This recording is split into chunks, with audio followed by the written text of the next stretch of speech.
Here's section 1 written as a seamless, character-driven HFY narrative, no headings, no unnecessary fluff, and a deliberate build toward a satisfying close that still demands the reader keep going. Rylan Voss had learned long ago that a space station's docking ring could smell like desperation. It clung to the metal like oil, mixed with the tang of burnt coolant and the bitter smoke of cheap protein rations. He walked the length of the auction hall with his hands in his coat pockets, counting faces, counting credits, counting chances. Every few meters, a barked offer or a muttered curse cut through the drone of voices. Men and women who had come here for opportunity usually left with debt, and Rylan suspected he might be no different. The ships were lined up along the viewing bay like carcasses on display. Some gleamed under the hard lights, polished and proud, others sat in shadow, their hulls pitted with old burns, plating missing, scars left by battles nobody here had fought. The good ones would go to corporate buyers with deep credit lines. The rest would be picked over by scavengers. Rylan was somewhere in between. A lean man with skin like baked leather sidled up to him. Looking for a hauler? Got a family? This is a bad place for sentiment, friend. The cheap ones aren't worth the air it takes to fly them. Rylan gave him a glance that was more a dismissal than a reply and kept walking. The truth was, he didn't have much choice. His last ship had been taken by a creditor who had smiled through the entire repossession. Since then, jobs had dried up, and without a ship, he was little more than another drifter with a pilot's license. He stopped when he saw it. The hull was battered, the once white paint dulled to a dirty grey, edges scored by plasma burns that spiderwebbed out from the port side. The transponder ID on the board flickered, barely readable, *Dawn's Edge star. A short, stocky auctioneer in a grease-stained jacket noticed his pause and smiled like a predator. That one's a steal, Captain. Survived a skirmish and still mostly spaceworthy. Needs work, but the drive core's intact. You won't get better for the price. Rylan's eyes moved over the damage, the subtle warping along the frame. Why's it still here? The auctioneer shrugged. Strange ownership history. Last captain, vanished. Lot of buyers don't like a ship with ghosts in its log. Makes them superstitious. He almost walked away, almost convinced himself it was a waste of time, but something about the ship kept him rooted there. It wasn't beauty, this was no sleek interceptor or gleaming yacht. It was stubborn. Still here when it shouldn't be. He knew the feeling. The bidding was short, ugly, and one-sided. The handful of other interested parties dropped out as soon as the price passed the value of scrap. Rylan barely lifted his voice, and before long, the auctioneer's gavel came down with a hollow clang. The *Dawn's Edge was his for a fraction of what he'd feared he'd have to pay. The dockmaster met him at the edge of the bay with a datapad and a tired expression. Transfer complete. Access codes in the packet. There's also a sealed clause in the ownership documents. Biological co-ownership rights under the Vayari Accord. Probably some legal junk from a previous registry. Rylan took the pad without looking at the fine print. Doesn't matter. Just need her flying. She's yours, Captain. Good luck, the dockmaster said, though his tone suggested he thought luck wouldn't be nearly enough. Inside, the *Dawn's Edge smelled faintly of ozone and something sharper, metallic. The lighting strips flickered in some corridors, steady in others. Dust clung to corners, but the hum of life support whispered through the air like a heartbeat.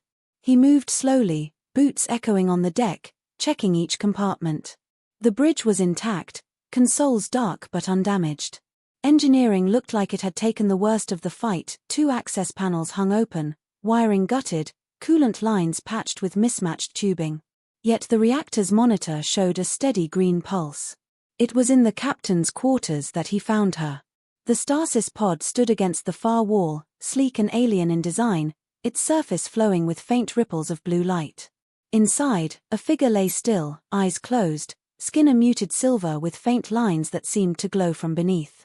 She was tall, limbs long and defined, hair a cascade of pale strands that shifted with the subtle motion of the pod's environment systems. Her garments were unlike anything human, layered plates of something that looked like a cross between silk and armor, etched with symbols that caught the light. Rylan froze, the sudden weight of the dockmaster's earlier words pressing into his thoughts. Biological co-ownership rights. He stepped closer, scanning the pod's controls. Most were labeled in a language he didn't recognize, though one display showed vitals, stable, steady. As his presence registered, the blue light intensified. A soft chime sounded, and the pod began to hiss, pressure equalizing.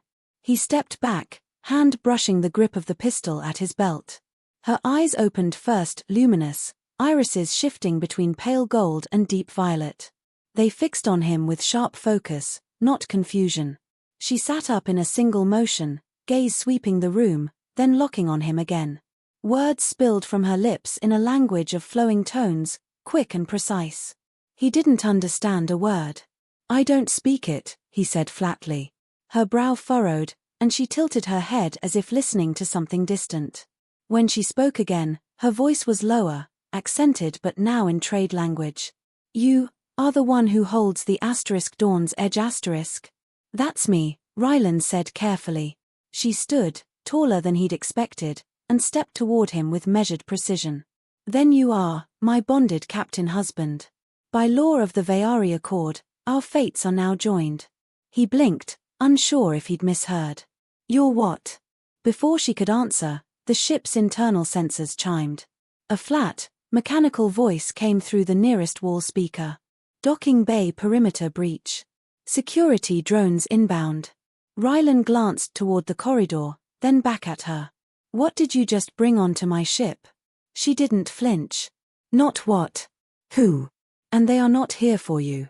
Through the forward viewport, he saw the glint of metallic forms moving along the docking clamps, 3 drones, each armed, moving with intent toward the *Dawn's Edge star. His grip tightened on the pistol. "Great," he muttered. "I buy a ship for cheap and it comes with someone else's war." Her eyes held his, unblinking. "It is ours now.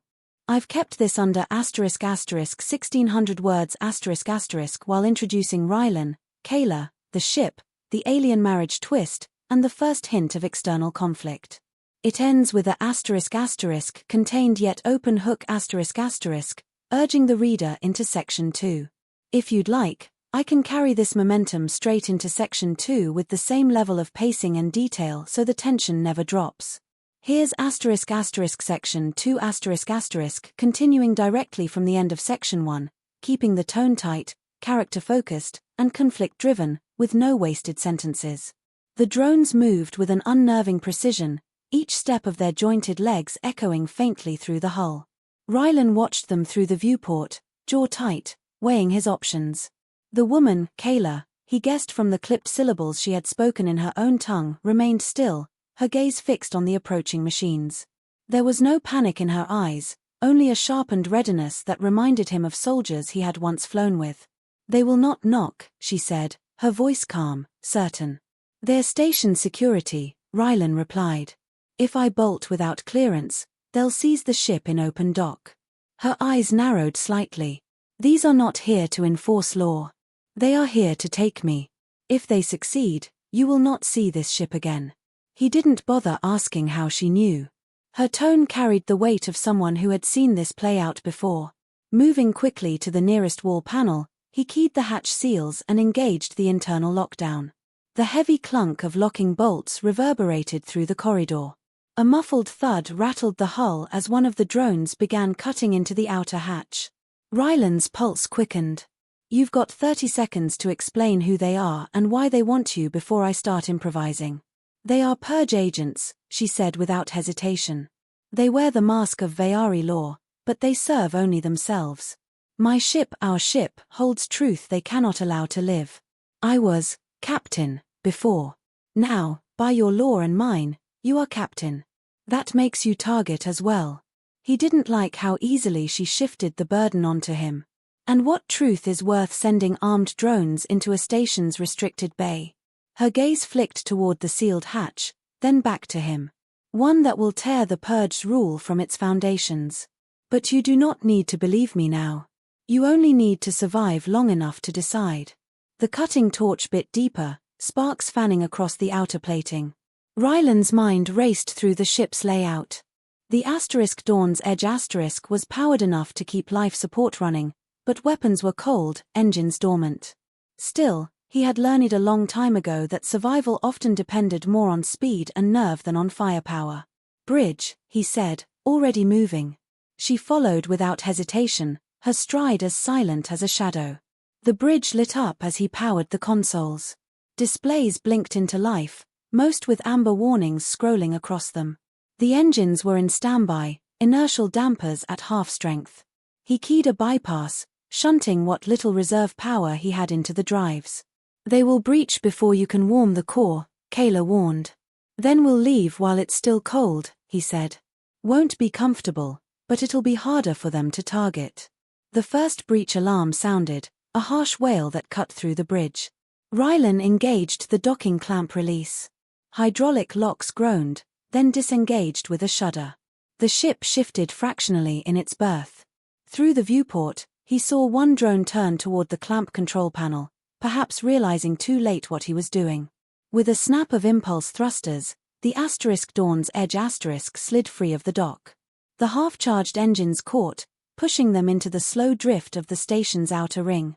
Alarms from the station's control grid flared across his display. Unauthorized departure. Orders to halt. Threats of force. "Do you intend to shoot at them?" Kayla asked. "Not with what we've got," Rylan replied. "I intend to make them think they missed their chance." He angled the ship toward a maintenance sector, cutting power to the main transponder. The vessel's signature blurred into the static of dozens of utility craft. The station's traffic control began flooding local channels with search pings. The woman moved to a secondary console and tapped commands in her own language. Lines of alien script ran down the display, followed by a pulsing glyph. Somewhere deep in the ship, systems hummed to life. "What did you just do?" he asked without looking away from the controls. "I told her to hide us," she replied. The Dawn's Edge still remembers how to be invisible. He glanced at her, uncertain whether her meant the ship's computer or something stranger. Whatever the case, the effect was immediate. Sensor sweeps from the station passed over them without response. The drones scoured the empty berth they had left behind. "You've done this before," he said. "I have escaped before," she corrected. "But never without loss." Rylan let the silence sit for a moment, feeling the slight vibration of the cold engines pushing them into the dark between station lanes. "You mentioned a law, this Vayari Accord. You're saying I own the ship and, because I bought it." "You do not own me," she said sharply, though without heat. "You are bound to me. It is the same in the eyes of the Accord. Bonded captain husbands command the vessel and protect the bonded crew. In return, the crew's loyalty is absolute." "That sounds a lot like ownership." "It is survival," she said. "The Vayari learned long ago that a ship without loyalty dies in its first real battle." He thought about the old Navy squadrons he'd flown with, the kind of loyalty that came from shared danger. Maybe they weren't so different after all. Still, her choice of words sat heavy in his mind. They drifted in silence for several minutes, both watching the sensors for signs of pursuit. The station receded into a scatter of lights behind them. Finally, Rylan asked, "So what's on this ship that's worth killing for?" She regarded him for a long moment, as if measuring whether he could be trusted. "Proof," she said at last, "of a betrayal so vast it has shaped my people's last decade of war. The Purge destroyed our capital and blamed it on rebels. I was there when the orders came from their own High Council. The records are here, locked in the heart of this ship. If the galaxy sees them, their power ends." Rylan leaned back, weighing her words. "And what happens to me if I just turn you in?" "You will be paid," she said. "Then you will be silenced. The Purge does not leave witnesses." He let out a short, humorless laugh. "Good to know my options." The ship's console chimed, drawing his attention.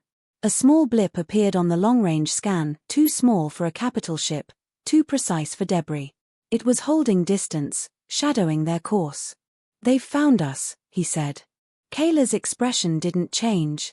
"Then we will test your worth as captain sooner than I hoped." He started rerouting power to maneuvering thrusters, running through every scrap of instinct he'd honed as a pilot in bad situations. This was no longer just about keeping a ship. If she was telling the truth, he had just walked into the middle of an alien civil war.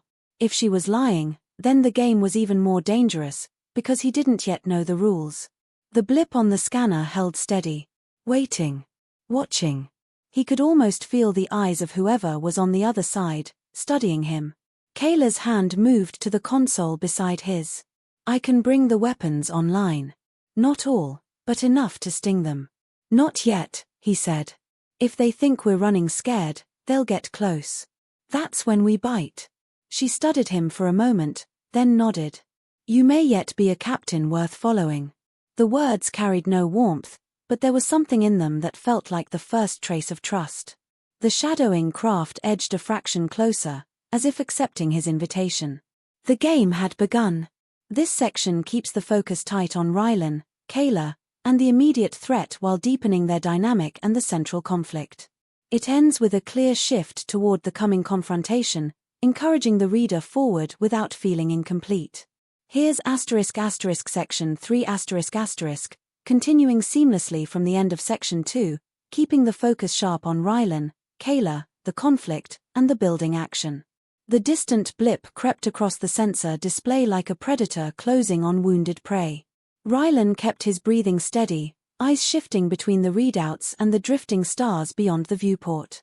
The enemy ship's captain was patient, which meant experienced, which meant dangerous.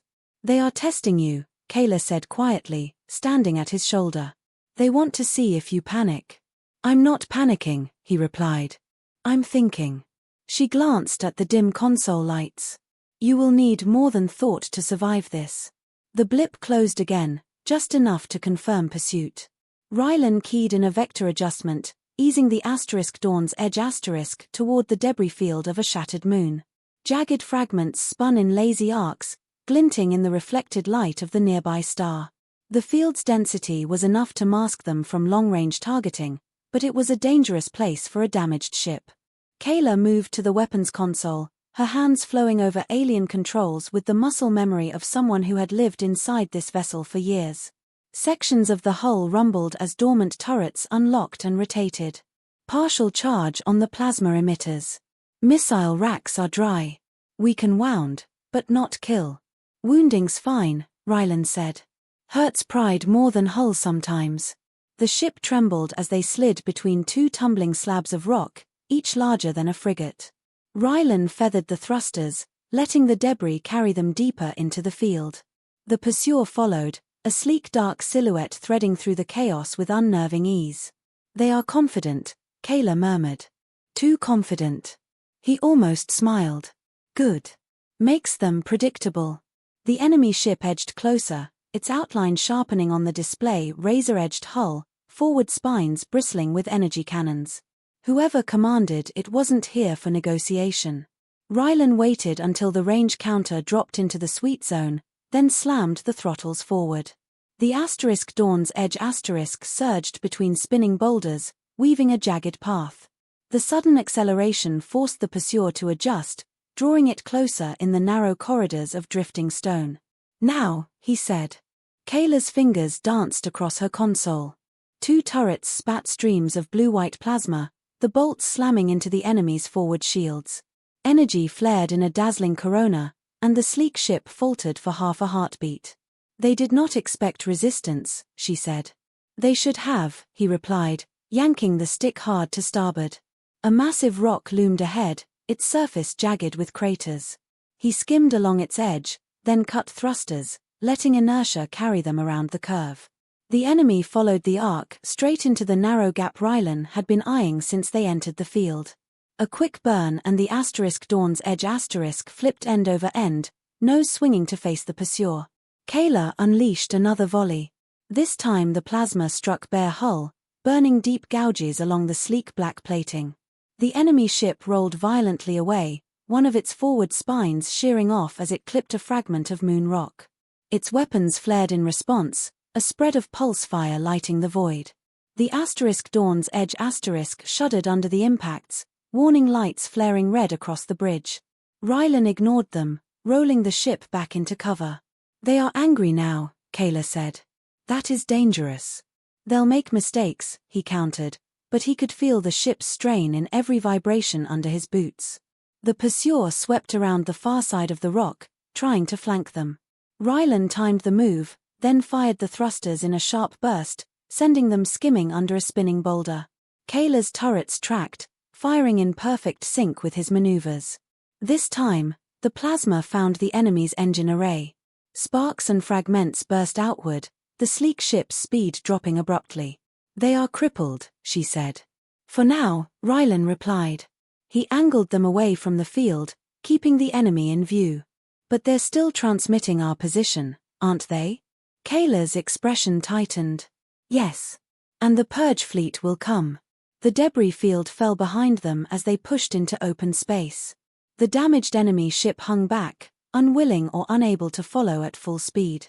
It was a victory, but a thin one, bought with energy reserves they couldn't spare and damage they couldn't ignore. Rylan leaned back in his seat, feeling the adrenaline ebb just enough for fatigue to creep in. You said they want what's on this ship. They know you're alive. They'll keep coming. She met his gaze, her voice even but edged with something like resolve.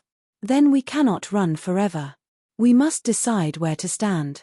He thought of the handful of places in the galaxy that might offer cover, the even smaller number that might welcome a stranger carrying a target this large.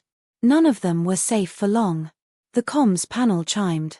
A new contact flashed onto the display larger than the first, its transponder broadcasting an official Vayari High Protectorate code.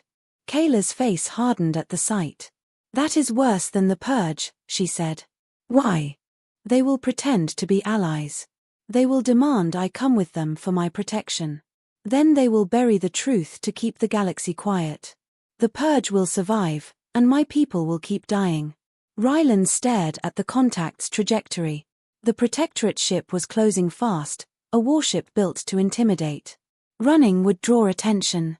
Fighting was suicide. Options, he asked. Kayla's reply was immediate. We make the choice they cannot predict. He almost laughed at the simplicity of it, though the weight of her words was anything but. I take it you have something in mind. Her eyes met his, steady and unblinking. Yes. But it will put you on the same list I am on. Once you act, you cannot go back to being only a trader. The warship's signal grew stronger, its voice cutting into the comms. Unidentified vessel *Dawn's Edge*, power down and prepare for boarding. This is your only warning. Rylan's hands hovered over the controls, the decision already coiling in his gut. He could hand her over and keep the ship, maybe even walk away richer. Or he could do what every instinct told him, throw the choice back in their faces and take his chances in the dark. Kayla's voice was calm, certain. What you decide now will decide the rest of your life. The warship's silhouette loomed ahead, blocking the stars. He took a breath, eyes locked on the narrowing space between them, and made his choice. This section sustains tension from the start, delivers the first major combat sequence, builds the partnership between Rylan and Kayla, and ends at a decision point that drives directly into the climax. Do you want me to go straight into Section 4 so the confrontation with the Protectorate fleet hits at full momentum? Here's Section 4 keeping the pacing high, the character arcs resolving with intent, and the climax both thrilling and emotionally satisfying. The warship grew until it swallowed the horizon, its armored flanks glinting under the pale light of the distant star. Rylan's hands gripped the controls, his mind narrowing to the thin sliver of options left to him. The comms blared again, the same cold demand to power down, each word sharpened by the confidence of a predator certain of its kill. Kayla stood behind his chair, her presence steady, almost grounding. If we submit, the truth dies here, she said. He didn't turn toward her. And if we fight, we die with it. Then we must find the path that lets the truth live, even if we do not. He glanced at her then, seeing not just the fierce alien who had stepped out of the stasis pod, but someone who had carried a burden alone for longer than most people could survive. You trust me to make that call? I chose you when you took command of this ship, she said. The accord binds me to obey. My heart tells me to believe. It was enough. He opened the comms channel to full broadcast range, not just to the Protectorate but to every civilian and independent receiver within light minutes. His voice cut across the void. "This is Captain Rylan Voss of the Dawn's Edge star. I hold evidence that the Purge destroyed the Vayari capital and framed the rebels. This is the proof your rulers have buried." Kayla moved to her console, fingers sweeping across it as she began transmitting the encrypted data files stored in the ship's core. They leapt across the comms net, bouncing from relay to relay, spilling into public networks far beyond the Protectorate's reach. The warship reacted instantly. Its shields flared, weapons cycling to full charge. "You will cease transmission or be destroyed," the voice growled. "They can't erase it now," Kayla said. "But they can erase us." Rylan slammed power into the drives, angling the Dawn's Edge toward the binary star ahead. Twin spheres of searing plasma blazed against the darkness, their gravitational pull twining in a deadly dance. "You said they couldn't predict our choice," he said. "Let's see them predict this." The warship followed, its larger engines eating up the distance. Warnings screamed across the Dawn's Edge S systems, temperature spikes, stress readings, gravitational strain, but Rylan threaded their course through the gravity well, using every scrap of instinct and training to ride the razor edge between escape and annihilation. Kayla strapped into the gunnery station, her voice calm despite the turbulence.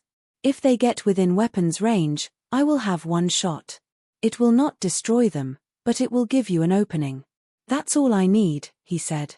The warship's shadow fell over them as it closed the gap. Kayla's turrets roared, plasma bolts slamming into its forward shields. Energy cascaded across the hull, forcing the larger vessel to roll away just enough to open the line Rylan had been waiting for. He cut main power, letting the gravitational current seize the Dawn's Edge slingshotting them around the nearer star. The warship's heavier mass made it slower to adjust, dragging it deeper into the plasma arc between the twin suns. A flare erupted, swallowing part of its shields in a blinding storm. Rylan reignited the drives at the peak of the turn, hurling them out of the gravity well and into clear space. The warship limped behind, its systems struggling to recover from the damage and the flare's interference. "Range increasing," Kayla reported, her voice breaking into something like relief. "They will not catch us now." He let out a long breath, the tension bleeding from his shoulders. Then it worked. Her gaze met his, and there was something new in it, something deeper than gratitude. The accord spoke of loyalty bound by duty. "I did not know it could be earned by choice." He smiled faintly. "Guess I'm redefining your laws." The comms console pulsed with incoming transmissions, news feeds, independent channels, rebel broadcasts. The data they had sent was already spreading, igniting debates, protests, and calls for justice across Vayari space. The Purge's image cracked in real time, and the Protectorate's complicity was no longer a whispered rumor but a public accusation. "You understand they will hunt you now," she said. "Not just me," he replied. "Us." Her expression softened, a rare easing of the steel he had seen in her since the moment they met. "Then we will face them together. Bonded by choice, not by law." The ship's AI, now fully awake after their desperate maneuvers, spoke in a clear, measured tone. "Captain, long-range scans indicate an unsecured Vayari vault in the outrim sectors. Coordinates uploaded. Estimated contents, classified cultural archives and high-value assets." Rylan arched an eyebrow. "Sounds like trouble." Kayla's lips curved into something almost like a smile. "Sounds like purpose." He angled the Dawn's Edge toward the distant coordinates, the stars unfolding before them in an endless field of possibility. The galaxy was now a place where his name was spoken in the same breath as hers, an outlaw, a captain, and perhaps something more. As the ship slipped into faster than light, the warship dwindled to a pinprick behind them, its power and authority diminished by the truth now loose in the galaxy. Ahead lay danger, yes, but also freedom and the knowledge that for once, he had chosen the fight rather than had it chosen for him. And for the first time in years, Rylan Voss felt like he was exactly where he belonged. This ties off the arc with a high-stakes decision, a tense tactical escape, a moral victory, and a clear setup for continuing adventures while closing the central emotional arc between Rylan and Kayla. "If you want, I can now compile all 4 sections into a single, seamless narrative so it reads as one complete story. That would make the pacing flow perfectly from start to finish.